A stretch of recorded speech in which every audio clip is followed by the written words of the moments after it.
All right, we're going to continue with our balance sheet here. This file is called Monetary Policy Practice Problem, COVID-19. So we did this part A. So let's scroll down here. I want to see if I can keep both of these in view. Looks like I can. Part B here. Assume that Rudy goes to the last National Bank and gets a loan of $3,600 in the form of a new checking account, so a new demand deposit. What does this do to all the values here in the balance sheet? So the first thing you might want to do is give Rudy his loan. So what the bank does is basically they go to the bank's computer. Rudy's sitting there in the office waiting. They pull out the keyboard, type in RUDY space 3600, hit return, and now he's got $3,600 in a checking account at that bank. Where did that $3,600 come from? Nowhere. It comes from thin air. So it didn't exist and now it does. Total checking accounts at the bank is now $7,600. 10% of that is $760. That leaves excess reserves of $3,240, and you now have a loan of $3,600 to Rudy. No one went in the vault, no one called up the Fed to get any money, so those are the same. So can you see how the money supply has gone up $3,600 from just out of thin air? So that's what the commercial banks do. And this is what the Fed expects them to do. When they bought that security from Judy, they expected Judy to go deposit it at a bank and the bank to start making loans.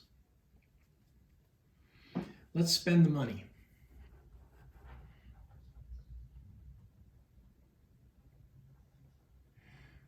Assume that Rudy goes to his plastic surgeon, Dr. Skinflint, spends the entire $3,600 getting a complete facelift. I know they cost a lot more than that, but we don't want to be here forever. So I'm just going to have him get a cheap one.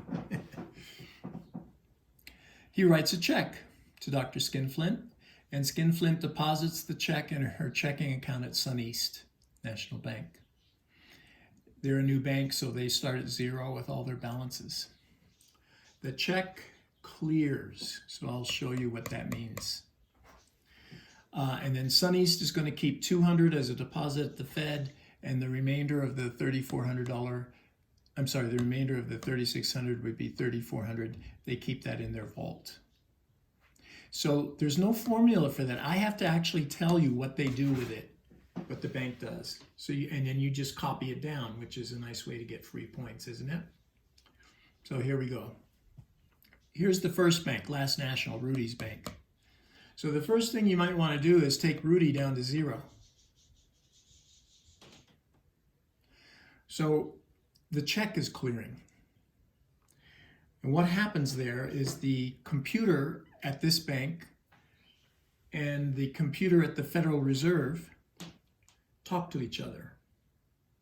So the Federal Reserve Bank does this service of clearing checks. So what it does is it receives the paper check that Rudy wrote and feeds it through its computer. So it's read by a computer.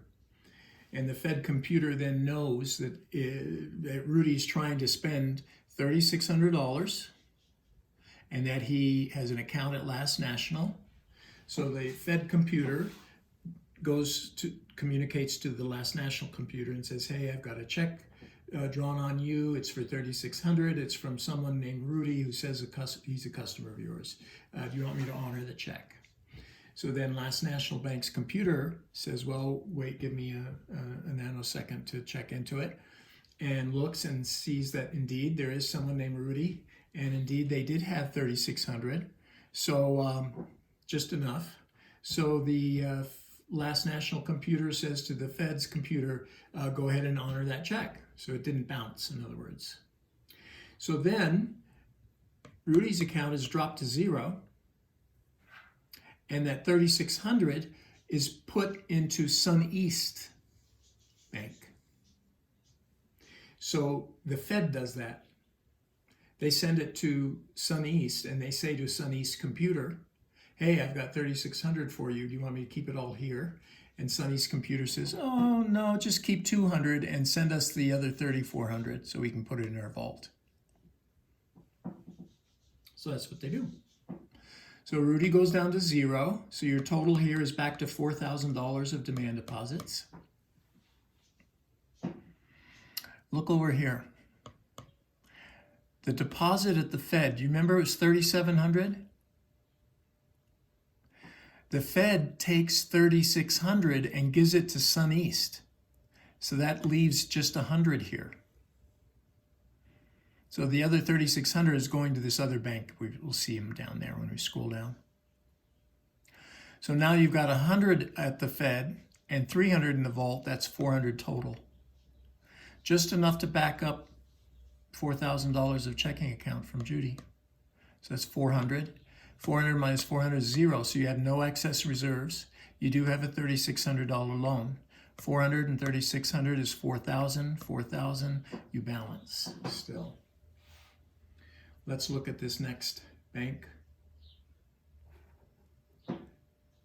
SunEast. Now, if you remember, we're going to copy this down. They put 200 at the Fed and 3,400 in their vault. So that's what happened to the 3,600. Add these two together, you get the 3,600. Legal reserves is the sum of these two, remember? If you memorize those definitions I gave you that we looked at first, the crucial vocabulary, all this is going to be easy for you. If you don't memorize them, it's going to be hard. So your choice, basically. Here's Skinflint. She's got a $3,600 checking account now. She deposited it. Total $3,600. It's a brand new bank, so she's the only customer. 10% of that is $360.